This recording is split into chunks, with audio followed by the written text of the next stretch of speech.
Oniyahang history. This well was originally located inside the house of Mr. Park Yu-so of Bundong, also known as Dochol Village. Saan ba ito? Pomjondong. Whose family had lived there for generation. So, lang ni siya kanang exhibition. Exhibit pala. Exhibit. Aboy. Wala siya. Tinood gid ni siya tuon ng panahon. Ang tabay, puso.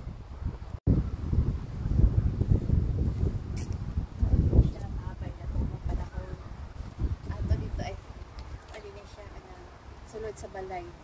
Yan, ibutang dire o i-display. Exhibit.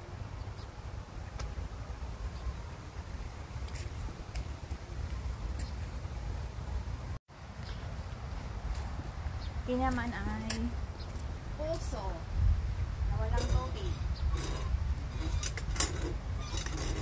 Puso sa ilaya.